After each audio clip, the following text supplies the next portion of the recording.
A gente precisa entender que não há uma forma universal de criar filhos e, né, como se fossem objetos sendo construídos numa linha de produção.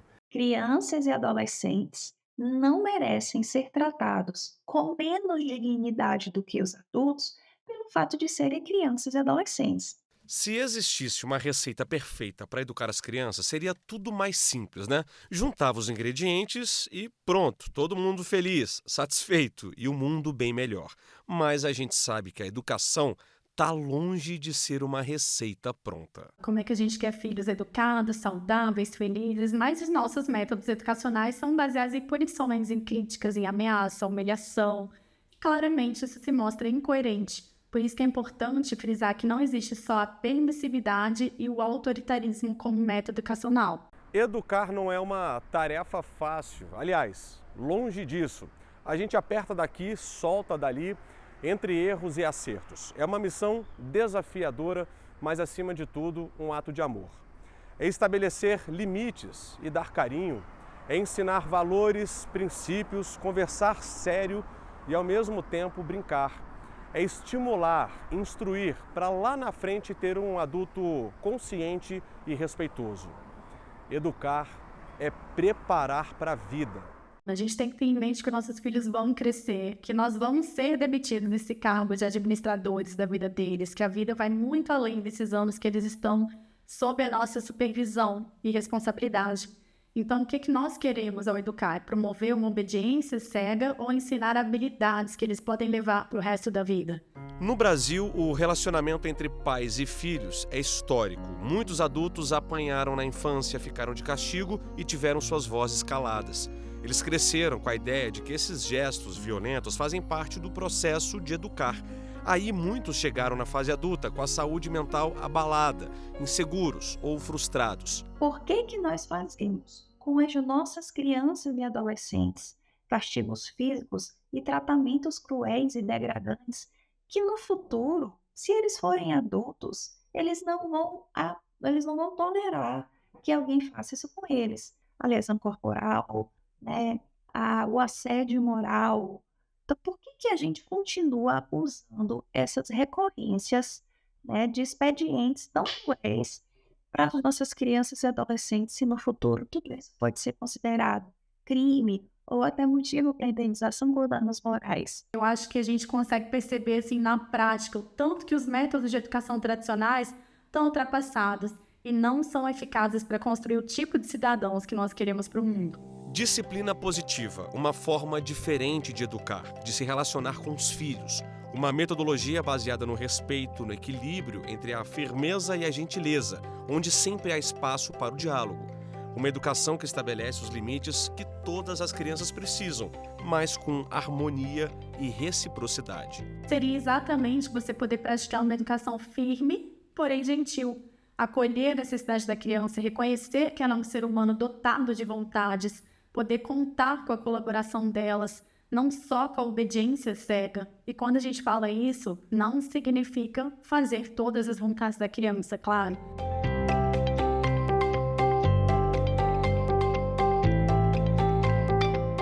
A disciplina positiva é baseada em uma teoria norte-americana do início da década de 1980. É sobre acolher, ouvir e compreender as necessidades de cada um. É o entendimento de que as crianças precisam ser educadas, mas também respeitadas, diferentemente da infância da Nathalie. Eu não sentia que eu tinha voz, porque eu realmente não tinha, né? A gente não podia falar a nossa opinião, não podia discordar de absolutamente nada. Não tinha o direito de tentar fazer diferente e sofria diversos tipos de violência, né? Então, era realmente algo que eu não queria reproduzir. Nathalie quebrou o ciclo, cresceu com a certeza de que se tivesse filhos faria diferente. Trocou o autoritarismo pelo respeito e pela gentileza. Na primeira gestação, foi mãe solo. Sem rede de apoio, os desafios da maternidade foram ainda mais intensos. Eu não tinha as pessoas que pudessem me ajudar. Ela nasceu com bastante alergia, então tinha várias coisas que tinha que ir atrás de médico, tratamento e tudo. E fazendo tudo sozinha, a gente se sobrecarrega. E é o cansaço, a sobrecarga, que eu acho que é o maior inimigo da maternidade. Quando Beatriz tinha 2 anos, a psicóloga ouviu falar pela primeira vez sobre a educação positiva. Gostou tanto que embarcou de Brasília para São Paulo para uma imersão e se especializou no assunto. Eu vi que era um método com ferramentas mesmo, né? Então eu falei, eu acho que é disso que eu preciso. Eu preciso conseguir me munir de uma teoria, de um passo a passo, para eu tentar reproduzir em casa. Então eu fui e aí eu aprendi realmente todas essas ferramentas. Foi um exercício diário, mudanças de hábitos mesmo, aliás, dos 2 lados. Eu mudava, às vezes, detalhes na forma de falar. Por exemplo, não dar alternativa quando você não pode dar alternativa para a criança, né? Então, assim, se agora é hora de fazer uma coisa, eu ia lá e falava de forma clara que tinha que fazer. Nathalie casou e teve a 2ª filha, a Júlia. Ela e o marido criaram a rotina da casa, onde cada um tem as suas tarefas e responsabilidades. Não deixou de ser desafiador, não deixou de ser difícil, mas ficou mais leve. E assim, eu enfrentei bastante preconceito, né, assim, as pessoas falavam, não, você precisa pôr de castigo, você precisa, às vezes, dar uma palmada ou gritar alguma coisa, senão a criança não escuta. E aí eu falava, não, mas ela entende o que eu falo, eu não preciso, a gente consegue conversar. Aí você deve estar se perguntando, beleza, mas e na hora do estresse? Quando chega muito nesse ponto, eu tento sair de cena para respirar, porque eu falo assim, eu sei que eu vou acabar não sendo respeitosa. Aí eu falo, eu preciso ir para o meu quarto, eu preciso respirar. E depois eu volto. E se eu acabo explodindo, eu peço desculpa. Eu volto e eu explico, e eu falo, eu me responsabilizo pelo que aconteceu. Claro que nós não vamos acertar sempre. Obviamente, somos seres humanos, temos falhas, temos defeitos. Mas eu acho que a grande diferença entre quem simplesmente vai ali junto com a manada e quem pratica uma parentalidade consciente, questionadora, é que nós sabemos quando erramos e estamos dispostos a aprender, a pedir desculpa, a mudar a rota se nós percebermos que determinada atitude e reação não foi legal. Recentemente foi sancionada a Lei de Incentivo à Não Violência contra a Criança, 14.826. Ela incentiva a parentalidade positiva e o direito de brincar como forma de prevenir qualquer forma de agressão com base no respeito e no acolhimento. Para esta advogada, a aprovação da lei é uma forma de democratizar uma nova forma de exercer a autoridade parental. A Lei 14.826 traz agora para a gente balizas concretas para mostrar aos pais qual seria esse melhor caminho, esse caminho mais ético e saudável de exercer a sua autoridade, a sua responsabilidade parental. Disciplina positiva na vida real e no digital. Tiago é pai de 4 filhos, psicanalista, escritor, educador parental e palestrante. Ele criou o perfil Paizinho, no Instagram para ajudar a tornar a jornada de pais e mães com mais leveza, com os princípios que mostramos até aqui. Eu quero também ser esse ponto de encontro das pessoas entenderem o que a gente precisa fazer de fato com os nossos filhos para que seja uma relação mais pacífica, mais amorosa, mais centralizada no vínculo e menos focada em violência. 4 filhos, 4 personalidades diferentes, a mesma educação, desafios diários. Os desafios são importantes porque eles nos ajudam a construir repertório para lidar com as adversidades da vida, né? Então, assim, quando a gente está falando de filhos, a gente precisa lembrar que não existe um manual de regras. E muitas pessoas pedem para mim esse manual de regras, mas ele simplesmente não existe, porque há a singularidade de cada ser humano. Os nossos filhos são únicos. Eu tenho 4 filhos e absolutamente nenhum é parecido com o outro.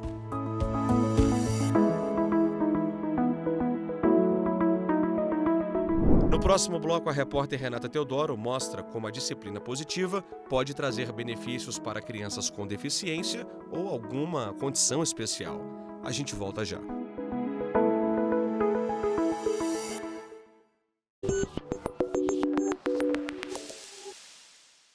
O Repórter Justiça está de volta e a gente continua falando sobre educação positiva e como encontrar um ponto de equilíbrio entre a firmeza e a gentileza.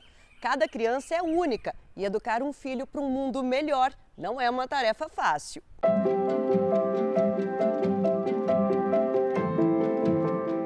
Você vai acompanhar agora como a educação positiva pode ser uma boa aliada para crianças com alguma deficiência ou condição especial. É o caso do transtorno do espectro autista. Para os pais, validar pequenas conquistas pode tornar essa jornada ainda mais especial.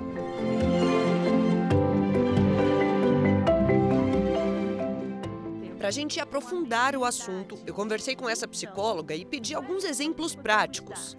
Hora de amarrar os cadarços. Vamos ensaiar no boneco? Vamos ensaiar no tênis do colega? Vamos ensaiar? E sempre, a cada gesto, a cada movimento da musculatura fina, da onde eu consigo coordenar, aplaudir, validar. E se naquele dia ele não fez o laço completo, hoje foi bom até aqui. Amanhã a gente vai conseguir um pouco mais. E para os pais, Érica, o que é que você diria? Olhar de segurança. O olhar é altamente nutridor. Então, se eu olho com confiança, se eu dou aquela piscadinha de estou aqui com você, parabéns, a criança se nutrirá como uma vitamina do complexo B emocional. Na educação positiva, o acolhimento é uma das principais bases que sustentam esse tipo de educação. A gente vai conhecer agora a história de uma mãe que tem se dedicado em tempo integral ao filho diagnosticado com autismo. Quando ela começou a estudar sobre essa condição, se deparou com uma linha comportamental que não concordava, uma espécie de adestramento da criança. Existia muito aquela premiação e castigo, talvez, mas com outro nome, que não me vem à cabeça agora, que é não aceitar o comportamento considerado inadequado. E eu não gostava daquilo. Eu achava que aquilo não estava certo. A criança não tinha que viver com medo de errar, porque o errar ou não se comportar da maneira com que os pais esperam ou de que um adulto espera, não é a forma com que ela vai se sentir segura. O diagnóstico do Max veio quando ele tinha 3 anos. Para a mãe não foi uma surpresa, porque a desconfiança de autismo já existia, bem como a intenção de educá-lo de forma positiva. Eu acho que faz sentido isso da educação positiva, que o acolhimento ensina. O acolhimento traz a autoconfiança. Eu acho que ele é uma criança feliz e autoconfiante. Eu não sei quanto ele sabe ainda, talvez pela idade, de todas as diferenças que ele tem, porque ele se sente tão parte de tudo que ele é ele mesmo. Joana conta que foi testando e validando o que funcionava ou não com o Max, até tudo se ajeitar da forma que ela acreditava ser melhor para ele. Não tem castigo, não tem punição física de forma alguma. Essas palavras que são ditas às vezes na educação de corrigir, se fizer assim não aprende, eu não acredito em nada disso. Eu acho que comigo não foi assim e funcionou. Eu consigo discernir o que é adequado do que não é, o que se faz em sociedade, o que não se faz, né? Ele não tem nada de agressividade, por exemplo, então eu não preciso ensinar a não bater, mas isso é uma coisa que não é batendo que vai se ensinar a não bater. Respeito e autocontrole, valores essenciais para ela, que mesmo diante dos momentos de estresse da criança, acredita que as bases desse tipo de criação é o acolhimento, a empatia, o exemplo e a autonomia. É entender que a criança não está fazendo para te desafiar. Isso é uma outra coisa também que eu acho interessante da educação positiva. É não achar que a criança existe para te desafiar. A criança está ali para competir em hierarquia comigo, em poder comigo. Não. A educação positiva pode ser ainda mais desafiadora para os pais ou para o cuidador principal da criança, em especial nos momentos de crise ou descompasso emocional.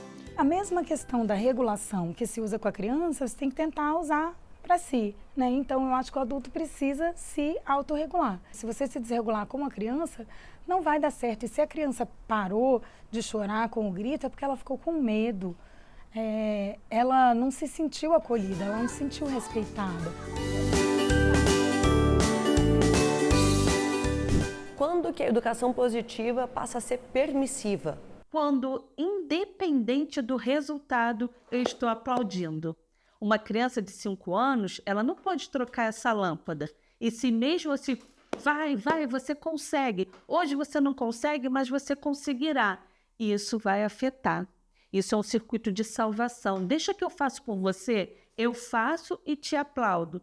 Não está adequado. Esforços diários e pequenos avanços traduzem bem o sentido da educação positiva ou não violenta. E o resultado, cedo ou tarde, é transformador.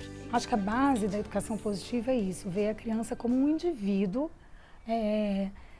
como um ser que tem sua personalidade, que tem suas vontades, que precisa do acolhimento para criar autoestima e para se sentir amado. É isso, Joana. E que fique claro que seguir os instintos com a criação dos filhos é sempre a melhor opção. Até porque não existe um manual sobre como implementar a educação positiva dentro de casa. Cada família acaba encontrando o próprio caminho. E você? Fica comigo mais um pouco. Eu volto rapidinho para mostrar uma escola que segue essa linha de educação.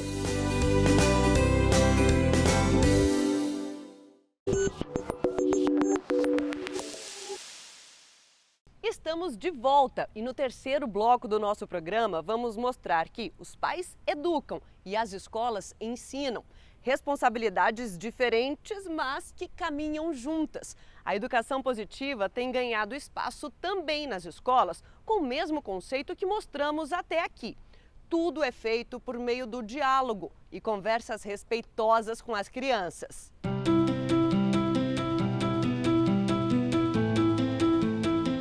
Modelo de aprendizagem que estimula o uso de estratégias e técnicas construtivas encorajadoras. Em Brasília, a filosofia pedagógica desta escola é a educação distribuída, que parte do princípio da horizontalidade das relações. E isso faz com que a gente tenha uma construção pedagógica diferente, porque não é uma construção dada de cima para baixo, né? O planejamento pedagógico ele não chega pronto para as crianças, ele é construído junto com as crianças. E foi dessa forma que a gente começou a ir atrás de outras visões da infância para o que a gente vinha encontrando com a educação tradicional. E aí foi quando a gente vai chegando na educação positiva, onde a gente vai chegando na criação neurocompatível, na educação socioemocional e ética. Outros pilares também norteiam a forma como a Mariana enxerga a aprendizagem infantil. Estudiosa da área, viu que a educação neurocompatível e a educação positiva compreendem as crianças como seres de desejos, respeitando sempre suas vontades. Aqui a gente conversa com a criança da forma que ela se sente mais confortável. Então, se a criança está ali num momento de desregulação emocional, ela está muito nervosa, ela não está conseguindo lidar com alguma situação, a gente vai tentar entender como que ela vai se sentir mais confortável naquele acolhimento. Você quer que eu abaixe, dê um abraço? Você quer que eu fique aqui do seu lado e espere você se acalmar? Você precisa de uma brincadeira? Você precisa de uma música? Você precisa de um toque? O que você precisa para se acalmar? E aí a gente vai construindo isso junto com as crianças. A partir do momento que eles olham para si, que se conectam consigo mesmos, que desenvolvem habilidades de vida para eles, eles também são melhores modelos para as crianças e os adolescentes, eles se sentem mais capazes de mediar os conflitos, de oferecer uma margem segura, de oferecer uma orientação efetiva. Andressa é mãe da Isis, de 4 anos. Resolveu colocar a filha para estudar aqui, porque em casa a educação positiva já fazia parte da vida em família. Ela conta que teve uma criação mista quando criança, entre pequenas punições e acolhimento, e critica a forma como a educação era vista antes. Eu acho que quando a pessoa entra no mercado de trabalho, tem uma expectativa de ter uma autenticidade, de ter uma proatividade, sendo que na criação de antigamente era muito castradora, né? No sentido de que os pais estavam sempre corretos, deveriam ser respeitados acima de qualquer crença. Para ela, respeitar a criança em sua individualidade, acolher e dar liberdade de escolha são questões de respeito tanto dos pais como da própria escola. Quando eu vejo eles brincando com outras crianças, a gente consegue perceber quem são os filhos que estudam nessa escola, que tem esse tipo de criação, como que são diferentes dos outros, né, que não fazem parte desse tipo de criação, que às vezes continuaram naquele método mais tradicional, né, de criação. A estudante de psicologia também acredita que a educação positiva na primeira infância estimula a criatividade e a empatia dos pequenos. Questão básica de emprestar brinquedos, por exemplo, né? É uma coisa, não, você tem que emprestar o brinquedo, né? Na educação tradicional, você precisa emprestar o seu brinquedo do jeito que for. Você acabou de ganhar o brinquedo, mas você tem que emprestar. E eles já não, porque eles acabaram de ganhar o brinquedo, eles estão encantados com aquilo. Então eles têm que ter o quê? O direito de escolher emprestar ou não. Além de diretora, Mariana também é mãe do Martim e garante que o processo da educação ou disciplina positiva não acontece de um dia para o outro. É de fato uma adaptação. Por isso, o ideal é que pais e professores atuem em conjunto para alcançar o resultado esperado. Nem toda criança vai se adaptar da mesma forma, nem toda criança vai ser acolhida da mesma forma, mas elas precisam ser ouvidas nesse processo todo. Na teoria, educar uma criança de forma positiva não parece ser tão complicado assim. Até porque as regras básicas são diálogo ao invés de sermão, acolhimento ao invés de castigo e respeito ao invés de violência ou gritos. Só que na prática é sempre diferente, né? É muito desafiador, é muito mais cansativo você cuidar de uma criança de forma positiva do que de forma impositiva. É muito mais cansativo, mas ao longo prazo a gente vai vendo que isso dá frutos lá na frente. E os frutos que dão não são frutos para, olha só como meu filho é bonzinho, ele obedece tudo que eu falo. É assim, nossa, olha como meu filho é solidário. Olha como meu filho consegue ter empatia com uma outra pessoa que está em sofrimento. Um estilo de educação que transforma crianças e adolescentes em adultos com habilidades importantes. Ela ainda tem uma visão de longo prazo, de formar sujeitos mesmo que tenham, né, autoconhecimento, uma autoestima preservada, que sejam éticos, empáticos, responsáveis, né, respeitosos. A gente consegue perceber que as crianças estão muito mais ligadas, se sentem muito mais à vontade em falar do que querem, como estão, do que não querem, de algo que não está legal. Então a gente percebe que o senso crítico das crianças estão cada vez mais aprofundados, elas estão mais livres para colocar isso para fora. Brenda faz parte de uma geração em que a criação positiva não era tão disseminada. Mesmo assim, foi criada dessa forma. Como profissional, sempre buscou espaços em que pudesse praticar tudo aquilo que aprendeu em casa. Leva mais tempo para a gente acessar as crianças, leva mais tempo nas mediações, a gente tem que colocar para a criança por que aquilo é importante. Então, às vezes a gente vai estabelecer uma regra e ela não entende muito bem por que aquilo está acontecendo. Então, por que ela seguiria esse comando, né? Então, às vezes, colocar para a criança por que é importante algum comando também é difícil, é desgastante. Mas quando ela internaliza. E aí ela consegue acessar aquilo, muitas vezes a gente não precisa mais estar mediando. Ciclos que se rompem com a educação tradicional do passado. A educação positiva prepara essas crianças para o futuro de forma respeitosa, pacífica e eficaz. É um modelo muito central, um modelo muito respeitoso, um modelo que de fato não se aproxima em nada a um extremo educacional. É algo muito factível, muito real e que com certeza vai poder trazer benefícios aí para a sua prática pessoal, para a vida da sua família. Se você for pai, mãe, eu posso te garantir, né, pessoalmente, que vai trazer muito benefício para a sua vida familiar. O controle que você precisa ter para você largar todos aqueles traumas, todos aqueles problemas, toda aquela criação opressora que você teve e dar para o seu filho algo que você não recebeu é muito desgastante. Mas no final do dia, quando você termina e que você está exausto, você fala, nossa, mas que bom, eu consegui, foi bom, eu consegui acolher o meu filho, eu consegui ser respeitosa com ele, eu consegui vê-lo sendo respeitoso com o outro.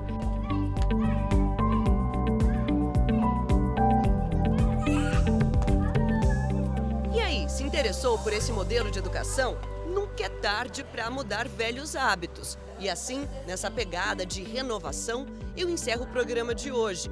E você já segue a gente no Instagram, @Rádio e TV Justiça.